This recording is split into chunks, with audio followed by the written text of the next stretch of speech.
Jaya Bakti wilayah 6 Perumbudak. Nggak usah disebutin sih wilayahnya, Kak, ntar kakak bingung. Maksudnya biar kakak tahu ada 6 wilayah gitu. Supaya wilayah-wilayah ini para pengurusnya bisa berkoordinasi dengan baik di masa pandemi ini. Sebelum kita mulai, ada pokok doa yang mau ditambahkan nggak? Ada Mama Kesia ya, Ibu Tina Kian dalam proses pemulihan.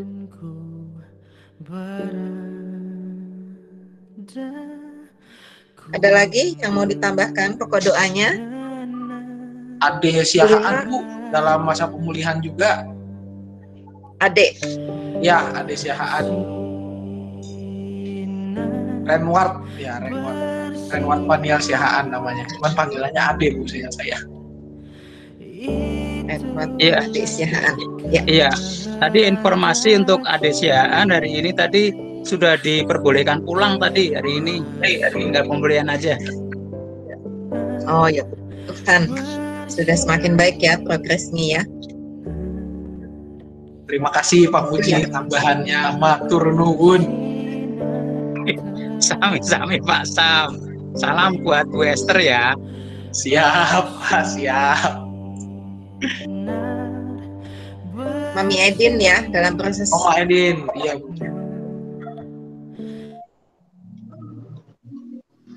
Ada lagi? Selamat bergabung Pak Simon, Mama Selin, Pak Seribu. Oh, Mama Arga saya taunya.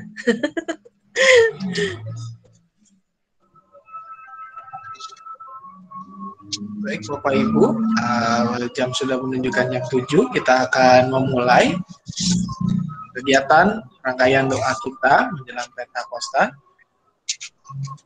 Waktu dan tempat diserahkan kepada Penatua Linawati, dipersilahkan. Ya. Selamat malam Bapak Ibu.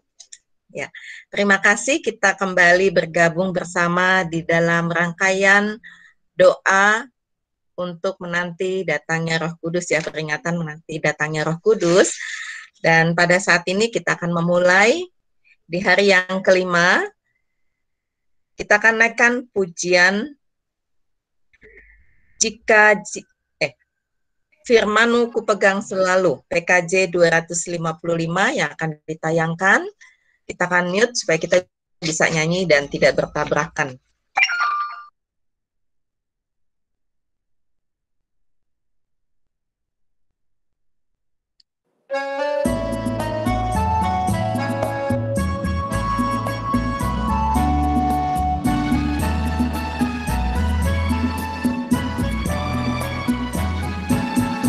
Firman-Mu ku pegang selalu, saat duka, saat senang, jalan hidup yang akan datang, tangan Tuhan yang memegang. Pencobaan menghimpit aku dan menjadi keluhanku. Firman-Mu ku pegang selalu, sayap-Mu tempat berteduh. Firman-Mu Tuhan ku pegang selalu, hilanglah keraguanku. Bila hatiku rasa susah, padamu aku berserah. Firman-Mu ku pegang selalu, maka amanlah jiwaku.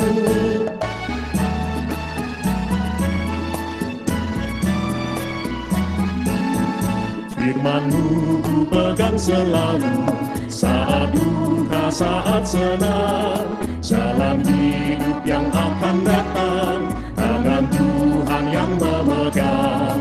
Pencobaan menghimpit aku dan menjadi keluhanku. Firman-Mu ku pegang selalu, sayap-Mu tempat berteduh. Firman-Mu Tuhan ku pegang selalu, hilanglah keraguanku. Bila hatiku rasa susah, padamu aku berserah. Firman-Mu ku pegang selalu, sampai amarlah jiwaku.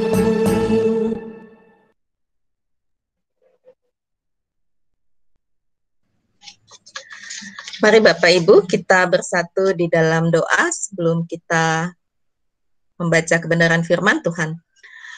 Bapak yang baik, kami berterima kasih kalau pada malam hari ini Tuhan kembali mempertemukan kami melalui Google Meet ini untuk boleh bersama-sama bersekutu, berdoa bersama.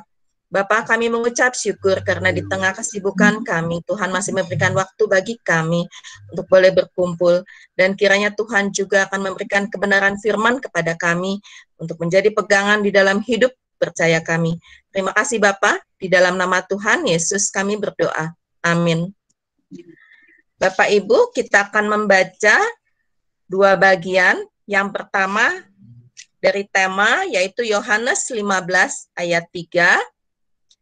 Yohanes 15 ayat 3, dan bagian kedua yaitu Matius 5 ayat 1 sampai 12.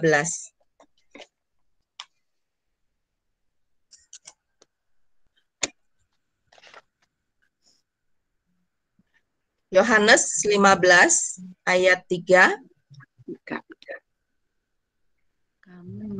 Ya. Yohanes 15 ayat 3 akan saya bacakan. Kamu memang sudah bersih karena firman yang telah kukatakan kepadamu. Kemudian Matius 5 ayat 1 sampai 12.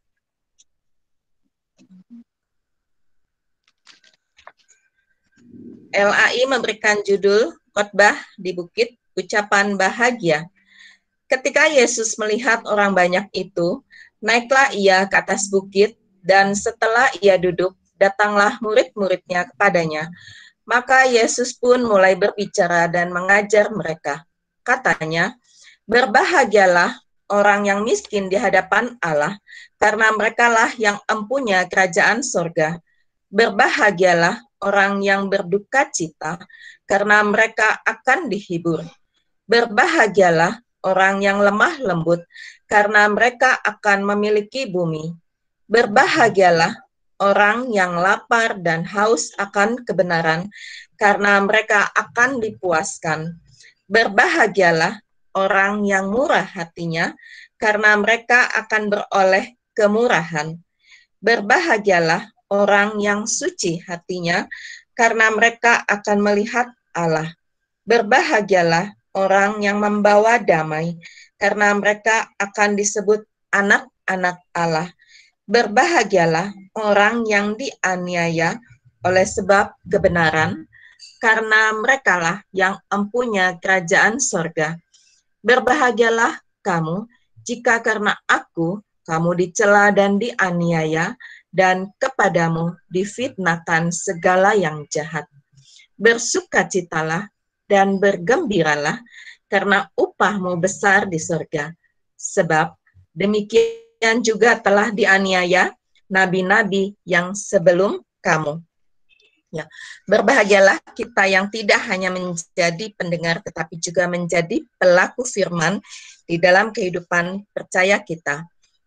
Di hari kelima ini, tema yang diberikan adalah membiarkan diri diubah oleh firman. Nah, Bapak Ibu, setiap pagi kita bisa mendapatkan begitu banyak makanan rohani sebelum kita mendapatkan makanan jasmani.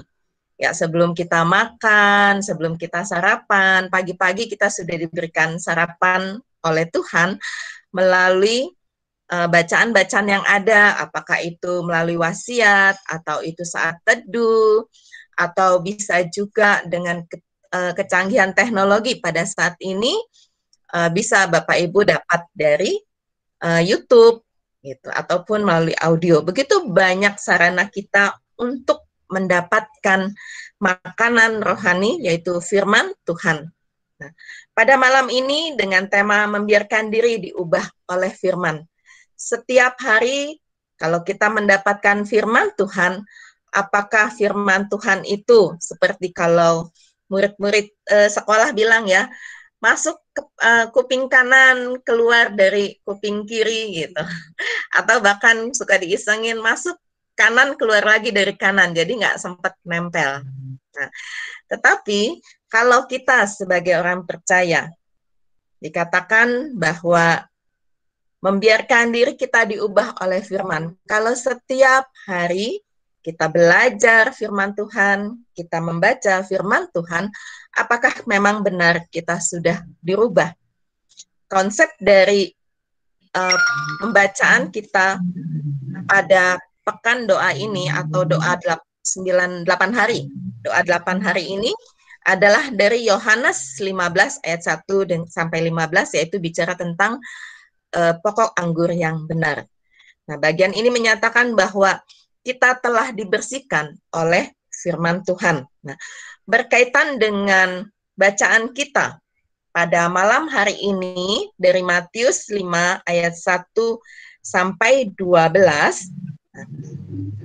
Nah, konsep ini agak berbeda ya. Kenapa? Karena kalau kita lihat di dalam kehidupan kita sebagai manusia, dikatakan bahwa hidup bagi orang Kristen, banyak orang yang bilang, kalau jadi orang Kristen itu harus sukses, harus jadi orang kaya, harus sehat selalu, nggak boleh begini, nggak boleh begitu.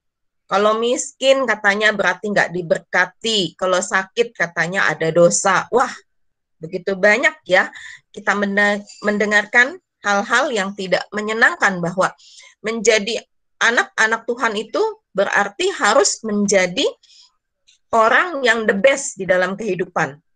Tetapi pembacaan Alkitab kita pada malam hari ini di dalam Matius 5 ayat 1 sampai 12 ini berbeda konsepnya. Dikatakan bahwa di dalam bacaan ini adalah ucapan bahagia, dan ucapan bahagia ini tidak berkata bahwa oh kalau kita kaya baru itu bahagia, kalau kita sukses baru itu bahagia. Tetapi bacaan kita ini berkata tentang berbahagia itu adalah berbahagia yang beda. Kita berbahagia, kita miskin di hadapan Allah karena kitalah yang punya kerajaan surga. Kemudian kebahagiaan-kebahagiaan yang lain, bahwa di dalam kehidupan orang Kristen, sukses itu bukan berarti harus menjadi orang kaya. Sukses itu bukan berarti sekolahnya harus sampai S3, harus profesor dan sebagainya. Tetapi yang disebut dengan berbahagia adalah bagaimana kita hidup bersandarkan kepada firman Tuhan dan menjadikan firman Tuhan itu sebagai pedoman di dalam kehidupan kita. Kita harus terus-menerus diperbaharui oleh firman Tuhan melalui bacaan firman Tuhan kita setiap hari. Dan kita harus berkomitmen di dalam kehidupan kita sebagai anak-anak Tuhan, bahwa bukan hanya kelihatannya sepertinya kita baik, tetapi memang kita harus menjadi orang baik. Kenapa kita harus menjadi orang baik? Karena Tuhan kita adalah Tuhan yang baik. Tuhan yang mengajarkan hal-hal yang baik kepada kita. Dan terlebih dari semuanya bahwa Tuhan sudah menebus kita dari kehidupan kita yang penuh dengan dosa untuk boleh menjadi yang dimenangkan, yang diselamatkan. Kebahagiaan kita adalah bahagia karena kita hidup bersama dengan Tuhan dan kita hidup selaras dengan firman Tuhan. Karena kita hidup selaras dengan firman Tuhan, maka kita percaya bahwa berkat-berkat Tuhan ada di dalam kehidupan kita. Berkat Tuhan, kita sehat, itu juga berkat Tuhan. Ketika kita mendapatkan pencobaan, itu juga berkat, di mana kita akan terus bertumbuh di dalam iman kita. Nah, amin. Ya. Saat ini kita akan masuk ke dalam doa syafaat. Nah, untuk doa syafaat, tadi sudah saya sempat bagikan. Yang pertama, Ibu Christine akan berdoa untuk para aktivis di GKI Cicurug, baik itu pemusik, pemandu pujian, petugas multimedia, guru sekolah minggu, karyawan, penatua, pengurus komisi. Ya, supaya di dalam kehidupannya terus bertumbuh di dalam iman. Kemudian yang kedua, Kak Dinda yang akan berdoa untuk para pengurus dan koordinator wilayah di GKI Cicurug, ada 6 wilayah, supaya wilayah-wilayah ini terus berkembang, terus boleh bertumbuh di dalam iman. Kemudian pokok doa yang lainnya, tadi sudah ada Ibu Tinakian di dalam proses pemulihan bersama dengan Saudara Ade Renat Siahaan, kemudian Mami Edin. Ada pokok doa yang mau ditambahkan lagi?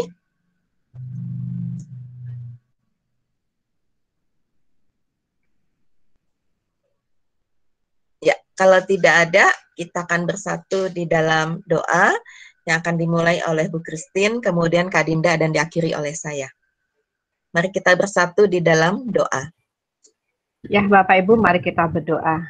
Bapa Allah yang penuh kasih, dengan segala kerendahan hati Tuhan, kami mohon kehadirat-Mu yang kudus dalam syafaat kami Tuhan, khususnya untuk aktivis gereja GKI Cicurug. Allah yang penuh kasih, kami menyadari akan keterbatasan kami. Oleh karena Tuhan, berkati para komisi-komisi yang sudah mau melayani, baik itu di dalam kemajelisan, di komisi anak, pemuda remaja, komisi dewasa, lansia, agape, maldiko, pemusik, dan pemandu pujian. Biarlah Tuhan sendiri yang senantiasa memperlengkapi mereka dengan kuasa Roh Kudus-Mu, agar mereka bertanggung jawab dalam pelayanan mereka, baik dalam penggembalaan, baik dalam melakukan pendidikan, pembinaan, mampukan mereka juga untuk senantiasa menjaga ajaran dalam pelayanan mereka.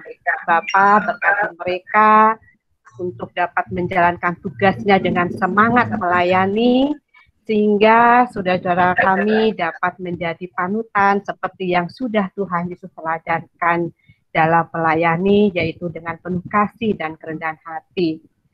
Allah yang penuh kasih mampukan mereka juga untuk dapat bekerja sama dengan baik dalam melayani. Tolong mereka Tuhan untuk tidak mudah putus asa. Tuhan berkati mereka juga kesehatan Tuhan, sehingga saudara-saudara kami hanya mau menyerahkan seluruh kehidupannya pada tuntunan dan pimpinan-Mu, serta kekuatan Engkau saja Tuhan, karena Engkau adalah satu-satunya sumber penolong bagi kami. Oleh karena Tuhan, dan Tuhan yang senantiasa memberikan hal yang terbaik di dalam kehidupan saudara-saudara kami, khususnya para aktivis gereja. Dan biarlah dengan segala kelebihan dan keterbatasan mereka, mereka mampu dukung satu dengan yang lainnya dan saling memperlengkapi.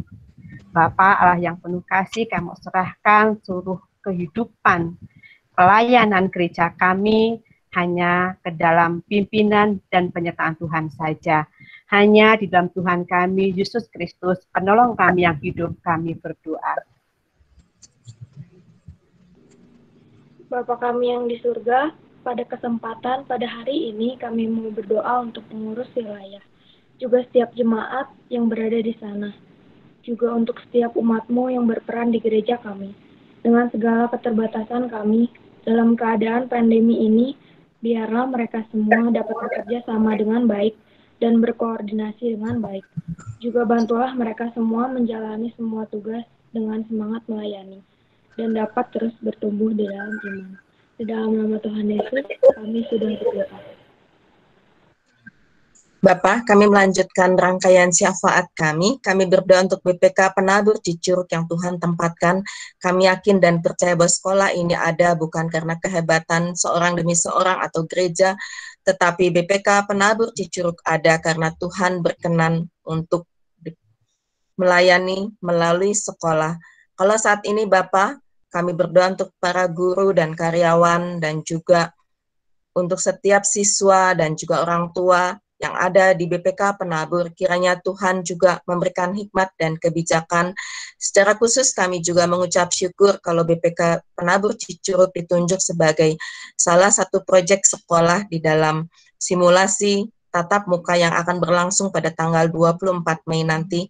Kami berdoa Tuhan supaya segala sesuatu dapat dipersiapkan dengan baik, baik para guru, karyawan, para siswa maupun orang tua, sehingga simulasi tatap muka ini boleh berjalan dengan baik. Tuhan yang memperlengkapi semua peralatan yang dibutuhkan, sehingga semua yang terlibat boleh melaksanakan tugas dan tanggung jawabnya dengan baik. Bapak, saat ini kami juga berdoa untuk saudara-saudara kami yang tengah sakit ataupun mereka yang ada di dalam pemulihan. Secara khusus kami berdoa untuk Ibu Tinakian, untuk Saudara Ade Renwat Siahaan, untuk Mami Edin. Kami yakin dan percaya bahwa Tuhan terus memulihkan dan memberikan kekuatan dan kesehatan sehingga terus dipulihkan dan terus boleh merasakan berkat Tuhan di dalam kehidupan keluarga, bagaimana keluarga boleh mengasihi dengan kasih yang tidak terbatas. Dan kami juga mengucap syukur Tuhan karena setiap malam Tuhan terus tambahkan setiap jemaat simpatisan yang untuk terlibat di dalam doa menjelang Pentakosta ini. Dan Tuhan juga terus menanamkan bagi kami untuk hadir, ikut serta, bukan karena sebuah kewajiban, tetapi karena kami rindu bersekutu bersama dengan saudara seiman kami. Terima kasih Bapak, di dalam nama Tuhan Yesus kami berdoa. Amin. Ya, kita akan menutup rangkaian ibadah kita dengan menaikkan pujian Kidung Jemaat 422, Yesus berpesan.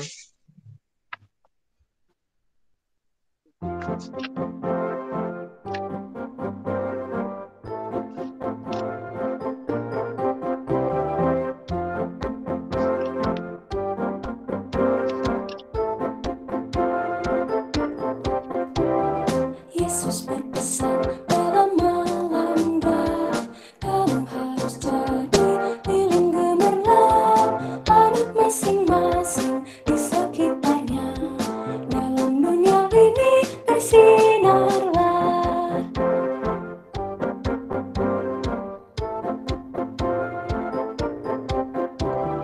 Yesus berpesan bersinarlah terang, lilin kulihat malam dan siang, anak masing-masing di sekitarnya, untuk hormat Tuhan bersinarlah.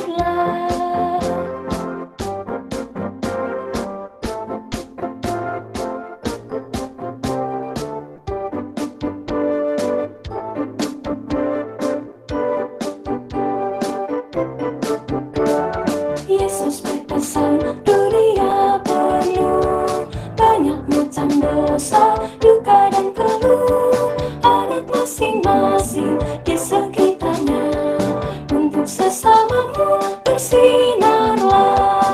Yesus berpesan dunia penuh banyak macam dosa, duka dan keluh, anak masing-masing di sekitarnya, untuk sesamamu bersinarlah.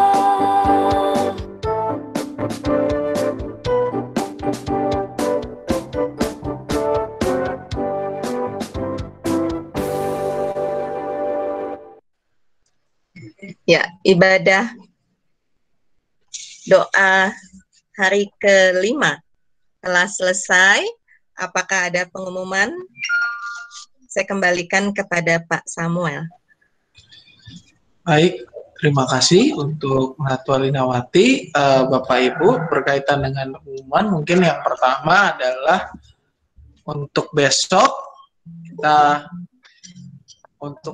kita akan kembali, gitu ya. Besok kita akan kembali pada jam 7. Untuk besok renungan akan dibawakan oleh Penatua Brata Wiwari dengan tema yaitu menyambut orang lain. Bahannya diambil dari Markus 6 ayat 30 sampai dengan 44. Jamnya tetap sama Bapak Ibu, start jam 7. Linknya dapat diakses mulai dari jam 6:30. Untuk siaran ulang mungkin dapat diakses setelah selesai diupload di YouTube ya Bapak Ibu. Untuk berikutnya juga terkait dengan ibadah minggu, kita akan merayakan Pentakosta, ibadah hari Minggu, Bapak Ibu, jam 7 seperti biasa. Dan untuk pengumpulan persembahan syukur tahunan dapat berkoordinasi dengan penatua pendamping wilayah masing-masing, di mana pengumpulan persembahan ini, dana yang terkumpul akan dipakai untuk mendukung proses renovasi gedung pelayanan kita yang ada di seberang ini, begitu ya. Dimana kalau dilihat Bapak Ibu, hari ini progresnya adalah struktur penyokong bangunan sudah berdiri, yang besi-besinya itu. Mungkin itu saja kalau pengumuman dari saya. Barangkali Bapak Ibu yang lain, rekan-rekan penatua yang lain ada pengumuman, dipersilahkan. Maaf, Bu Lina, tadi yang pembangunan gedung nggak didoakan. Maaf, Pak. Oh, itu nggak apa-apa Bu, karena kan kita pokok doanya nyicil tiap hari gitu. Iya. Tapi memang benar Bu Kris, tadi doanya itu aja sih, makanya saya nggak sebutkan juga. Udah bener kok Bu. Untuk besok ada itu doa itu. Pembangunan sekolah minggu. Nah, ini yang mimpin besok ya Bapak Ibu. Tidak ada. Baik, bila mana sudah tidak ada pengumuman. Selamat. Loh, kok udah kabur lagi? Oh, yang ulang tahun masih ada? Yang ulang tahun masih ada kah? Selamat ulang tahun untuk Ibu Imel. Ulang tahun. Selamat ulang tahun untuk Bapak Ibu yang berulang tahun hari ini, salah satunya Ibu Imel ya. Semoga Ibu Imel, selamat ulang tahun Ibu Imel. Mana Ibu Imel? Coba ditayangkan, ditayangkan. Ada. Ini ada Bu. Nah, ada. Baik. Ulang tahun ke-17. Soalnya ini ibu guru sekolah minggu yang paling heboh. Udah jadi YouTuber. Selamat ulang tahun Bu Imel. Terima kasih banyak Mbak Nuning. Hatur nuhun doanya. Paling seneng kalau ulang tahun loh banyak yang doain. Amin. Selamat Baik, ulang tahun Bu Imel. Terima kasih Eplin. Baik Bapak Ibu, bila sudah tidak ada lagi pengumuman, maka sampai ketemu lagi di esok hari pada pukul yang sama, 6:30 kita sudah dibuka kurang lebih linknya. Untuk linknya akan saya infokan lagi, begitu Bapak Ibu. Terima kasih, selamat malam, Tuhan Yesus memberkati. Selamat malam, terima kasih Bu Christine, terima kasih Kak Dinda, terima kasih semuanya, sampai ketemu, Tuhan Yesus memberkati.